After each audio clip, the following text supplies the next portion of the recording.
It's a bull.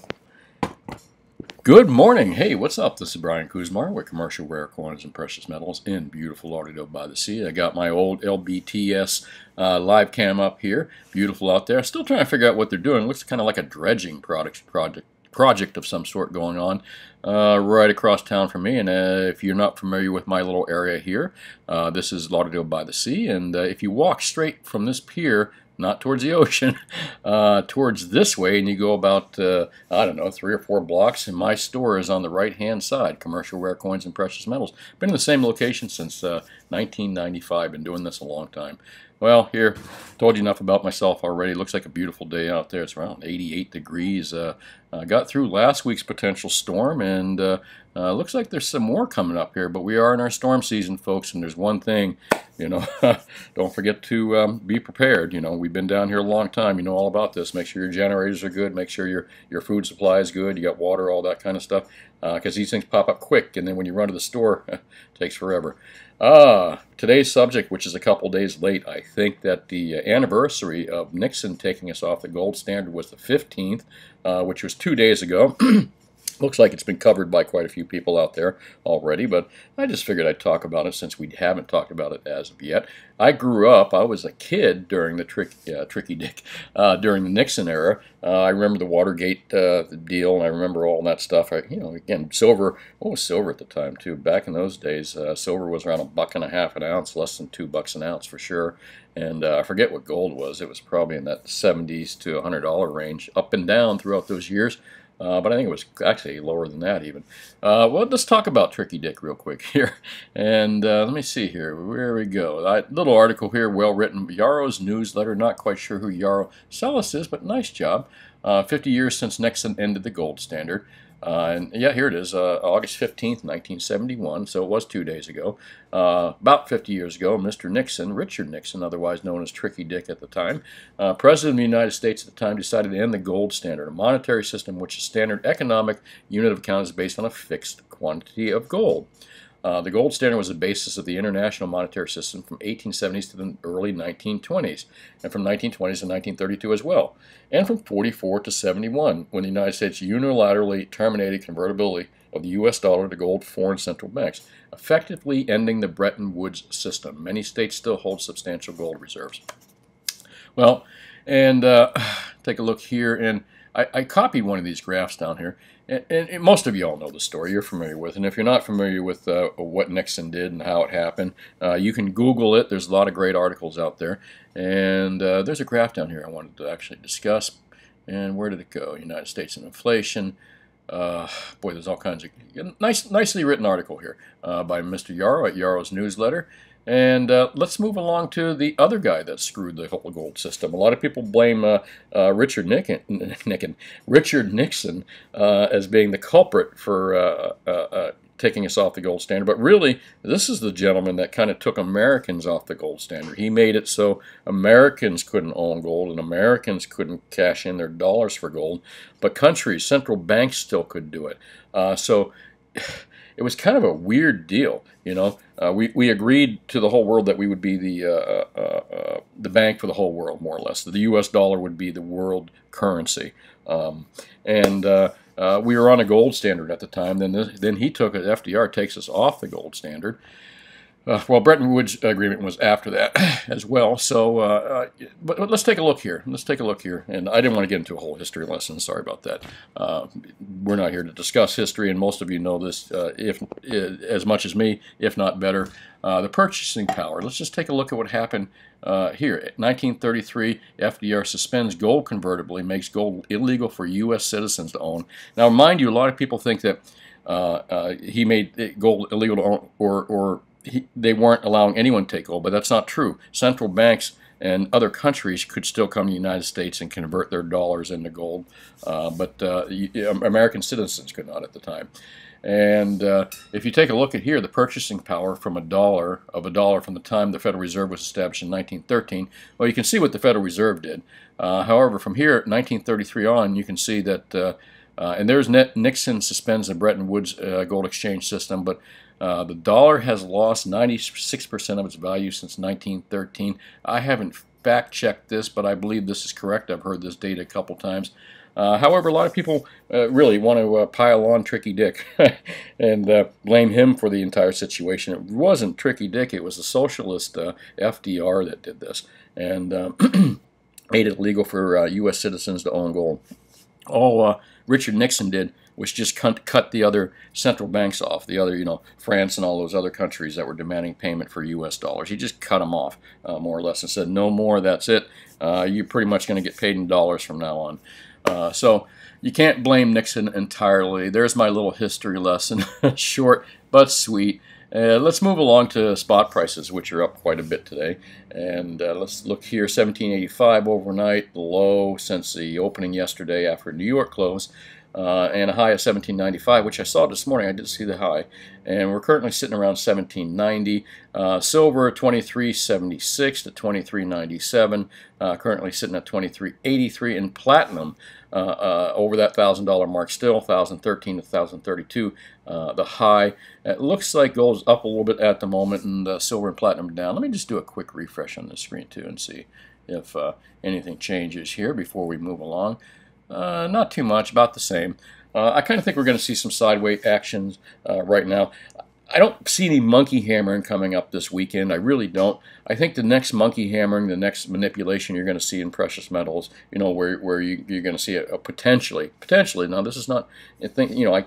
Obviously I can't guarantee these things. I don't have a crystal ball, but I think based on what I've seen in the past and trends and stuff, it's highly likely that right around the Fed speak, when Powell starts to jawbone again, that you're going to see precious metals get hit. Maybe before, on some kind of stupid news, during or shortly after, and again, likely it'll be on a Friday or on a Sunday night, Monday morning. Again, that's my guess. However, if Powell comes out and just says something like on a Wednesday, Powell comes out and says, okay, instead of saying, well, we're thinking about raising rates or doing this, if Powell comes out and says something definitively to move markets, like, okay, we are going to raise rates March or December 1st or something like that. If he comes out and says something definitively on a weekday, that would also have the same effect with precious metals. That's when they will slam it. Not because he said it, because they've already got that into the plans. They're going to slam it at the same time that he would make an announcement like that. Other than that, like I said, it would probably happen during a Friday or a Monday, as they typically do. And not much to see here, folks. Move along. Let's move along here. Gold and silver, even if you miss this dip right here, anything below 2 grand is cheap. Anything below $30 is cheap. Anything below $1,200 is cheap on platinum. And in the long term, I think one day you'll look back at these prices. You'll look back at these prices and you'll just say, "Oh my God!" Just like when I remember silver used to be less than $5 an ounce and gold was a couple $100 an ounce. You're going to remember these times the same way in the future. As long as you don't plan on going anywhere fast or taking a dirt nap anytime soon, you're going to say the same thing about these prices right here. That's my opinion, and I'm pretty certain I'm right. Well, let's take a look at the, here, another article here, The End of the Gold Standard, 50 Years of Monetary Insanity. I think I got that chart from here. This is on Zero Hedge, and it's authored by Daniel LaCalle. Pretty good article. I read it here. And let's talk about a lot of, here, give me one second. I'm going to move down here. The level, it talks about global debt has skyrocketed. And more or less, it's kind of the same thing that we were just talking about, but this is well written here. With the suspension of the gold standard, Nixon cemented and guaranteed the financial and monetary hegemony of the United States for the long term, while unleashing a global credit-fueled economy where financial risk disproportionately exceeds the real economy.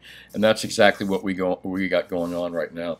It's often said that programs and changes that large countries make, like we make today, sometimes we won't see the result of those changes till years down the road.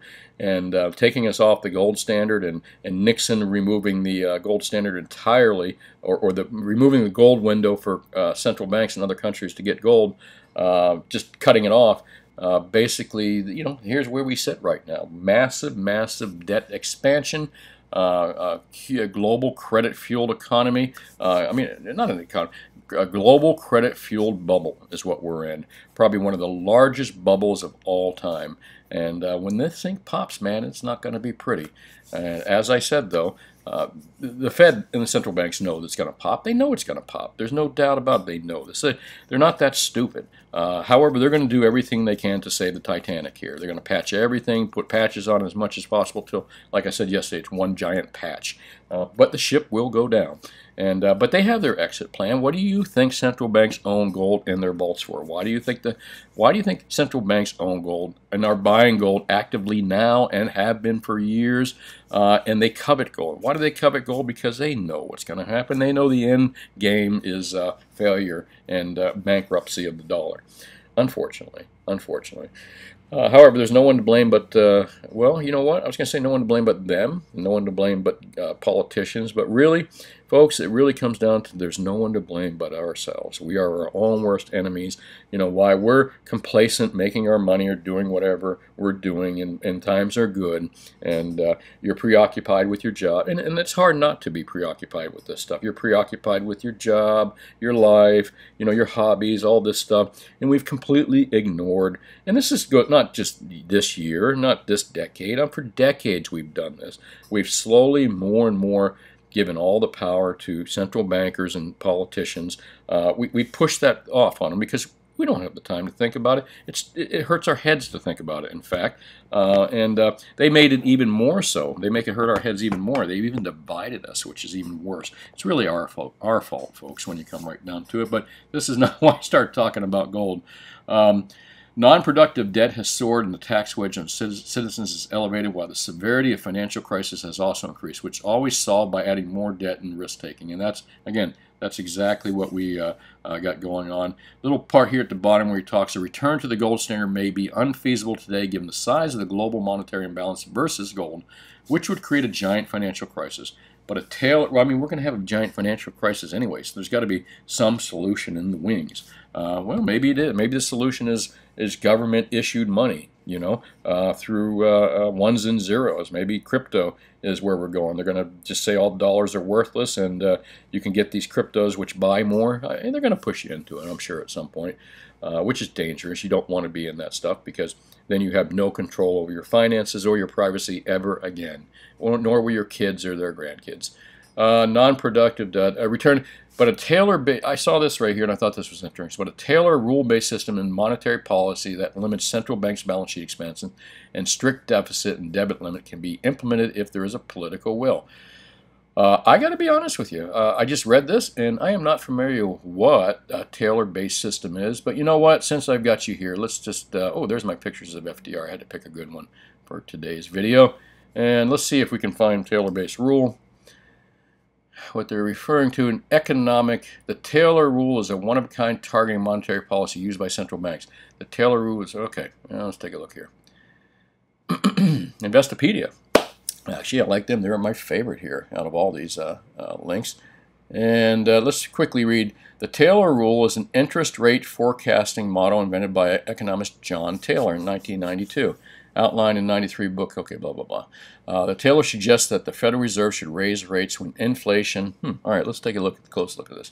Should raise rates when inflation is above target or when gross domestic GDP growth is too high and above potential. So raising rates. It also suggests that the Fed lower rates when the inflation is below the target level of GDP growth is too slow and below potential. Interesting.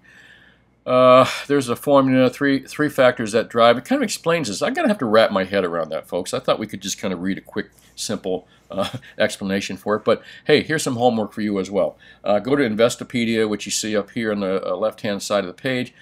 Type in the Taylor Rule and read about this. I will too. I'm not going to bore you with me reading this and being silent for about 5 minutes. So I'm going to take a check into this, but kind of interesting. And why are we talking about that? Well, because of this gentleman, or the gentleman we were just reading, was talking about he thinks that we should go to a Taylor Rule-based system in a monetary. All right.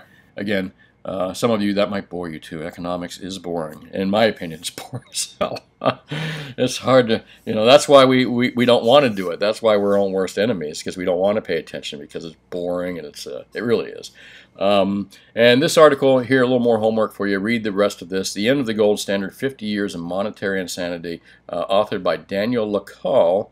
And let's see, who is Daniel Lacalle? I'll just kind of click that, see if he's got his own site, because you can, well, there you go. You can go directly to Daniel Lacalle's site here and read it directly from the I was going to say the horse's mouth, but Mr. Ed. Well, here, let me move along here. I'm kind of rambling along a little bit here, and this was also in ZH here, and it's a Commitment of Traders report for the ages by Ed Steer. Guy knows his technical stuff, obviously, knows all about the contracts markets and CME and all this stuff. Well, let me take a look here and see what we can talk about. There we go. The concentrating, I saw this little blurb here, and as I said, I used to read some of these articles, but man, those shows were turning into I'd read one article, and these videos turn into 45 minutes and an hour-long video. So I encourage you, I'm going to kind of pick up little points of this, throw them at you, and if you find it of interest, I always highly encourage you to go to these sites and read the articles yourself. There's no substitute. Even me reading it to you, it's better to read it yourself. It sticks better, I think. Let's take a look. Where was the comment down here? And I just erased it. All right, I'm not going to read it. Funny, weird show today. Sorry about that. I'm not going to read this one here. But it's on SilverSeek, and I believe I found it through Zero Hedge. Let's take a look. No, I found it through gata.org. And again, it was the only new article on there. So you folks that got gata.org on your bookmarks bar up here probably already read this. If not, it's something worthwhile to read. And again, it's technical. It's about economics. And again, the technical aspect of the silver trading markets. And it can be really boring and intimidating sometimes, too, at some level. However, you know what? It can't hurt to learn this stuff. I know begrudgingly as well, but it can't hurt to know this stuff. Let me move along, and let's just go to best deals. Best pricing.